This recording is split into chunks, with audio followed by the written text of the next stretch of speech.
This week on the Digital Marketing Scoop, we're talking about when is the right time for you to get a new website.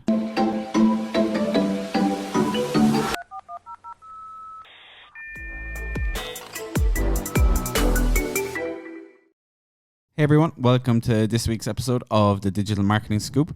So this week we're going to be talking about when is the right time for you to upgrade your existing website or to get a new website for your business or for your brand. So the first thing we'll talk about is high bounce rate.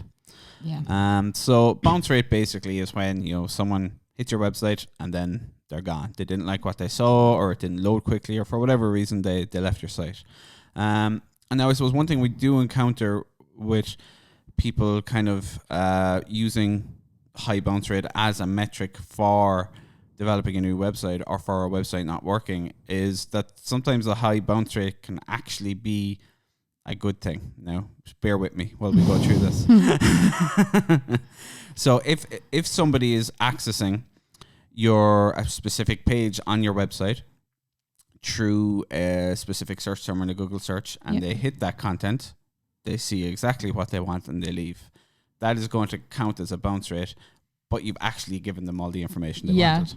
This can happen as well with like pages like, oh, I have such a high bounce rate on my contact page. I'm like, they probably can't filled out the form and left, you know, or it depends got on the phone number or got the number or they found information, the map or something, anything, those things are on contact pages, Yeah, so the thing with high bounce rate is to, understand where that traffic came from and what page they visited. Yeah. Where you probably do have a problem if you have a high bounce rate, again, it's industry specific, but on your homepage. Yeah. There's a very good chance if you have a very high bounce rate on your homepage that people are leaving for whatever reason, because it's unlikely they're getting the information they want on a homepage, unless it's something like a phone number up on the top of the page or something like that. Yeah. If you're a restaurant or something on those lines. The other thing as well is that speed of your website can come into it. It might not be your content or your homepage that's the issue. It's the fact that it's not loading fast enough. Yeah. There's a few different little things that could account for your bounce rate.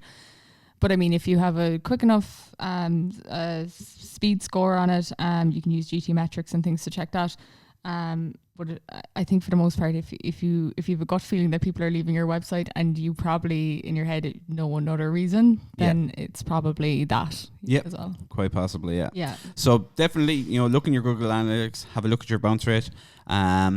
As I say, definitely on the homepage, if you have a very high bounce rate, that's something that needs to be investigated further. Yeah, and the other thing as well is that you can keep an eye on bounce rate a lot of the time as well for things like, say if you have a form and then it's 2 pages long, let's say in the next page, and the bounce rate is really high in the first one, you can really start using it to see across the board. Then, like, are all these things not working on my website? Is there a high bounce rate on my homepage? Are the forms is it not working throughout? You get a much bigger picture then. See where people are dropping off more. And stuff like that. Yeah.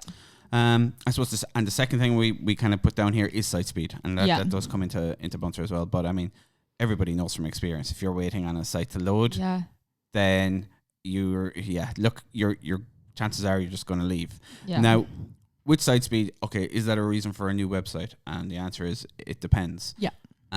Switching to a faster server, that might solve the issue for you. Having your developer change certain things on the site, that might improve it for you.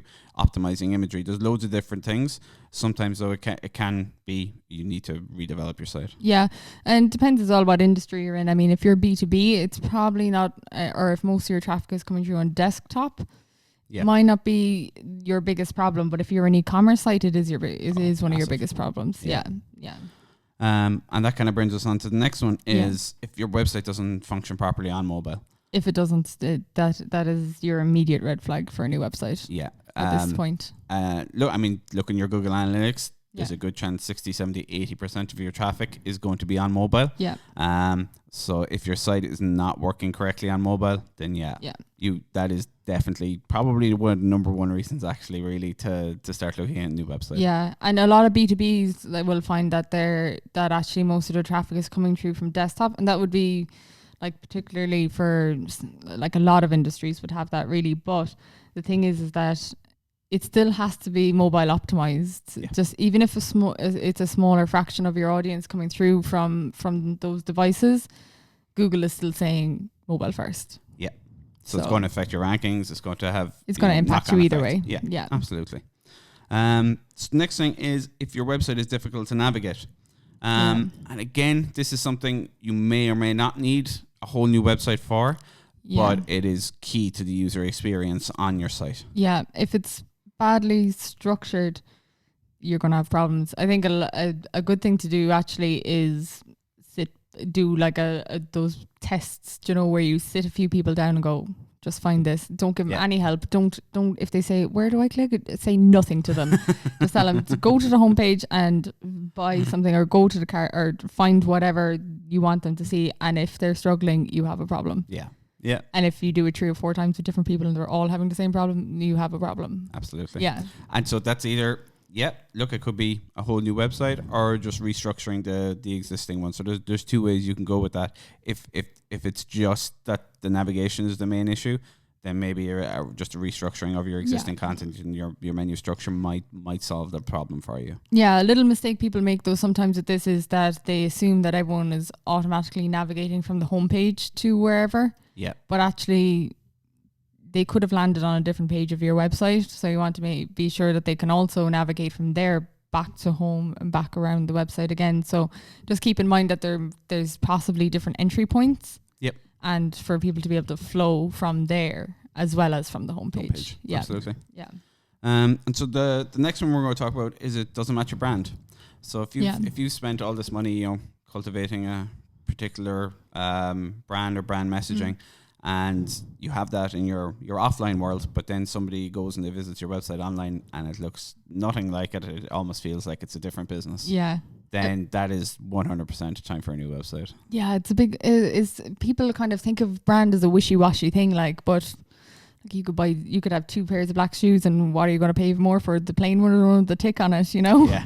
Yeah. You know. Yeah. And I suppose the brand as well is just so important overall. It gives you pricing power. It gives you, you know, more customer loyalty. But so if you are working on building a brand, but then you don't have that on your website, it's insane, because building a brand is an extremely costly thing to do. So you want your website to portray that image or to portray that message as well. And that's the other thing. If you're doing a lot of this offline and then you go meet with someone, it'd be impossible to think that if I met with anyone, as soon as I go away, the first thing I do is Google. Yeah. I look for their website. I have a nose.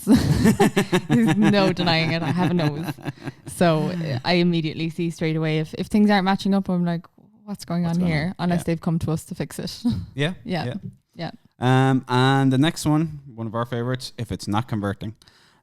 So again, your website is, you know, it's part of your sales arsenal basically. So if it's not converting your traffic into leads, or if it's e-commerce, if it's not converting into sales, that is a major red flag. There is something wrong, and it could be time to sit down and start looking at a new website. Yeah, and there's a whole pile of things that could be playing into it. It might be a smaller issue that you need to fix, going back to like website speed, or the navigation is a little bit off, or there's too many kind of, right now next page, put in your card, now next page, do this. Oh, now there's a shipping fee, you know. Yeah. So there could be a lot of things that are causing it. But I mean, if you feel that those issues aren't there, but it's still not converting, it might be time to have a little look. Yeah. And it's probably time to look at as you said, that whole funnel basically as well. Yeah.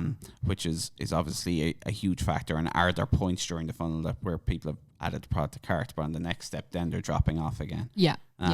So that's it's I suppose, yes, it's part of web design and the user experience. Yeah. But there's just so many factors that do go into that. Yeah. And this one probably comes back to brand a little bit as well, but is if the design is outdated. Yeah. Like technology has come on leaps and bounds. Even if you got your website done a year ago. I'm not saying that you need a new website if you got a website a year ago, because that's a bit ridiculous. But what I'm saying is that you will start to notice even a website a year ago kind of going, oh, it's not as sleek as, you know. If your website's 5, 6 years old. If it's 5, Then, and I suppose there's one thing, if your brand has evolved during that 5, 6 years as well, but your website has stayed exactly the same, then the message you're delivering and your different marketing channels are going to be different. Yeah. And I think especially if you have an audience that is, say, millennials, kind of younger than that, again, what are they, Generation Z or X or whoever they are, the young ones.